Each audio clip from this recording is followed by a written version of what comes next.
Dead Men Tales is brought to you by SupplyHouse.com, home to over 180,000 plumbing, heating, and HVAC supplies.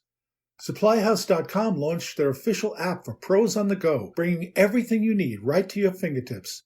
This fast shopping experience offers the ability to manage safe carts, scan barcodes, and quickly reorder products. Download the SupplyHouse.com app today on any Apple or Android phone for fast shopping on the go. From HeatingHelp.com, it's Dead Men Tales. I'm Dan Holohan. When I was a boy, we lived in Manhattan on East 79th Street, a half block from the East River. My father worked at Glauber Incorporated, a plumbing and heating supply house that was directly across the street from our apartment building. I grew up playing on their loading dock. During the winter, my father would take my big brother and me to Central Park, 7 blocks over that way. We'd sleigh ride down Cedar Hill, which seemed huge then, but really isn't. The world went on forever in those days. I thought about the long-gone boys on that hill on a hot July day as I stood on the roof of a Fifth Avenue mansion that is just across the street from Cedar Hill. I was looking for evidence of a chimney that could have once served this incredible house, but I couldn't find one. And that made me wonder. My father, my brother, and I passed this house so many times on our way to Central Park. I never gave it a thought then. It was just another in a row of buildings that blended together like smoke from my father's cigarettes. But on that hot July day, when I was up on its roof, I thought about the child who was father to the man, and I thought about the wonder of time and the generations of builders. The general contractor was asking me what I thought their best heating options were. The plumbing and heating contractor had invited me to join him that day, and both had pretty much made up their minds. The ductless mini-splits would win. But the GC wondered if it made sense to keep the steam system as well. Would it be a good backup for the new system? The new owner should never be without heat, and that went without saying, but a century of contractors had fiddled with that steam system, and the GC wondered what it would take to get it running efficiently. Oh, and I almost forgot to mention that Stanford White was the architect who designed this little palace. Stanford White. Gosh. So we're up on the roof and looking for that chimney. There were plenty of chimneys because this place was replete with fireplaces, but there wasn't one where you would think one would be, had there once been a boiler in the basement. There were now a couple of pressure-reducing valves down there. They came off of Con Edison's district steam system. That's how they were heating the place. The first PRV took the pressure from about 125 psi-G down to 50 psi-G, and the second took it down to the normal pressure of about 2 psi-G, standard stuff for district steam. There was a room near the street that once received the coal from the chute on Fifth Avenue, and that's what made me wonder whether there had once been a boiler. But the coal may have just been for cooking. Then I wondered whether the house might have once had a steam engine. Some of the New York City mansions had these. The engine made electricity, and they used the waste steam to heat the building. The radiators had me thinking this way for a while because each had an abandoned pipe that once took the air from the radiators. The dead men called this a Paul system, after its inventor, Andrew Paul. He came up with what is essentially a tiny thermostatic steam trap that took the place of a radiator air vent. Each of these traps connected through a pipe to a manifold in the basement. The dead men created suction on the manifold and pulled the air from the radiators.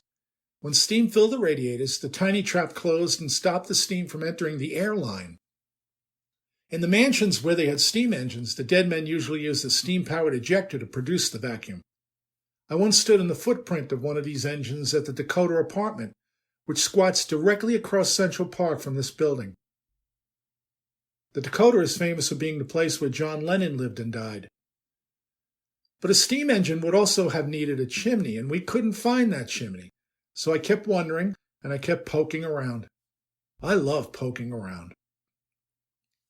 In the basement, there was a room that used to be the laundry, and they had these 7-foot-tall racks that pulled out on rollers from a chamber that was walled with big steam pipes. How's that for a clothes dryer? The mansion is 7 stories tall, and the top 2 floors were for servants. There was a root cellar and a wine room in the deepest basement, as well as a prep kitchen.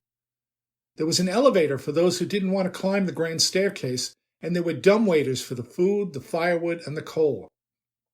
The radiators in the servants' quarters were freestanding cast iron with a hand valve on each side and a now abandoned air line from the days of the Paul system. The radiators serving the lower 5 floors were hidden. The dead men called these indirect radiators. They hulk inside wide ductwork and warm the air that comes in from the outside through a sidewalk grate that connects to a large plenum. There is also a way for the air in the house to recirculate from upstairs. It works like this. At the bottom of the grand staircase, which rises 7 stories, there's a door that has a very fancy metal lattice work. Open that door and you'll find the gaping maw of the return air duct. So the indirect radiators heat the outside air, which rises by gravity through the ductwork and enters the rooms on the lower 5 floors of the mansion. The cooler air tumbles down the hollow center of the grand staircase and through the lattice work of that fancy door. From there, it makes its way back to the basement through the return ductwork. It mixes with fresh air from the outside and rises again. There's also an old humidification system connected to all of this. I was smiling like a kid with a flexible flyer. Later that day, when I was back in my office, I looked through a book in my library titled 50 Years of New York Steam Service, which Consolidated Edison had published in 1932. I came across a section that explained how, in 1886, after laying 5 miles of pipe in Lower Manhattan and having secured 350 commercial customers, the New York Steam Company decided to expand their service uptown. They built a boiler plant on Madison Avenue and ran pipes up and down that famous avenue and also over to Fifth Avenue, where they might serve the mansions that America's millionaires were then building. The book lists the first customers to sign up, and it reads like a social registry for the time. John D. Rockefeller wrote, "I have had my house heated for several years by steam supplied by your company, and am satisfied with the services given." A blizzard shut down New York in 1888, making it nearly impossible to move anything through the streets for weeks, including coal. The steam company's customers stayed warm throughout the blizzard, and district heating became even more popular in the years that followed, during which Stanford White designed the house by Cedar Hill. I had my answer about that missing chimney. There had never been one. The boiler was on Madison Avenue. After I had my fill of poking around, which took most of the day, you probably would have done the same, I explained how some steam trap work and some new air vents would put the steam system back into good working order, which would give them a wonderful backup for the new mini-splits. The family of 3, who had just purchased the mansion for $44 million and who would now pay millions more to get it into shape, would be cool in the summer and warm in the winter, and I would have a fine story to tell you here. Before heading back to Penn Station to catch the train home that day, I crossed the street and climbed Cedar Hill. I looked back at the big house and I thought about my long-gone father and all that he had taught me. I thought about how a boy with a sleigh can pass such a mansion so many times and not ever notice it. And I thought about the wonder of time and the generations of builders and how much I still want to see and consider and learn. I don't ever want to stop learning. Well, I hope you liked that tale. And if you did, please share it with your friends. And if you haven't already, please subscribe to this podcast. I have many more Dead Men tales to share with you, and I sure do appreciate your company. Thanks.